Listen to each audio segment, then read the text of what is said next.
అధికారికంగా జరుపుకోవాల్సిన అంతర్జాతీయ దివ్యాంగుల దినోత్సవాన్ని ఈ ప్రభుత్వం మర్చిపోయిందని మాజీ మంత్రి ఎమ్మెల్యే సబితా ఇందారెడ్డి విమర్శించారు. తెలంగాణ రాకముందు దివ్యాంగుల పెన్షన్ 500 రూపాయలు ఉంటే కేసీఆర్ సీఎం అయ్యాక వారి ఇబ్బందులు చూసి పెన్షన్ను 4000 రూపాయల వరకు పెంచారని గుర్తు చేశారు. కానీ కాంగ్రెస్ ప్రభుత్వం ఎన్నికల ముందు పెన్షన్ 4000 రూపాయల నుంచి 6000 రూపాయలకు చేస్తామని చెప్పి అధికారంలోకి వచ్చిన తర్వాత పట్టించుకోవడం మానేసిందని తీవ్రంగా విమర్శలు చేశారు. చేసుకోవాలని అది కూడా ధ్యాస లేకుండా నిజంగా బాధ అనిపిస్తూ ఉంది. ఇక్కడ చూస్తూ ఉంటే మిమ్మల్ని అందరినీ పిలిచి పెద్ద ఎత్తున ఈ కార్యక్రమం వచ్చిందంటే చాలు వాసుదేవరెడ్డి గారు పరిగెత్తేవాడు, అక్కడ ఇక్కడ పరిగెత్తి ఈ కార్యక్రమం పెద్ద ఎత్తున చేయాలని.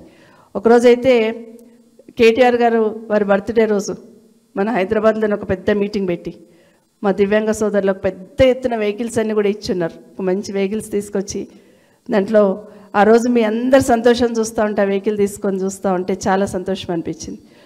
ఎల్బీ స్టేడియంలో పెద్ద ఎత్తున పెట్టున్నారు. అట్లా హక్కున చేర్చుకున్నారు. ఆ రోజు కేసీఆర్ గారి డైరెక్షన్తో హక్కున చేర్చుకున్న సందర్భం. గతంలో తెలంగాణ రాకముందు మనకి ఎంత 500 వచ్చేది, మీకు 500 వచ్చిందని కేసీఆర్ గారు రాగానే పెంచున్నారు. 1500 చేస్తున్నారు, 1500 నుండి మళ్ళీ 3000 చేస్తున్నారు, 3000 నుండి వాళ్ళకి ఏం సరిపోతాయని 4000 కూడా చేస్తున్నారు. కానీ ప్రభుత్వంలో ఉన్న పెద్దలు ఏం చెప్పారు, 4000 ఏం సరిపోతాయి, మేము వస్తే 6000 అన్నారు. ఇవన్నీ కూడా 100 రోజులలోనే చేస్తామన్నారు. మేము ఇచ్చిన మాట ప్రకారం అన్ని 100 రోజులలోనే చేస్తామన్నారు. మరి ఆ 100 రోజులు ఇంకా అయినాయో లేదో వాళ్ళకి అర్థమవుతలేదు. కానీ ప్రభుత్వం దౌర్భాగ్యం ఏంటంటే అంతర్జాతీయ దివ్యాంగుల దినోత్సవం జరుపుకోవాలి, అధికారికంగా జరుపుకోవాల్సిన కార్యక్రమాన్ని కూడా మర్చిపోయారంటే అంతకన్నా దౌర్భాగ్యం లేదు.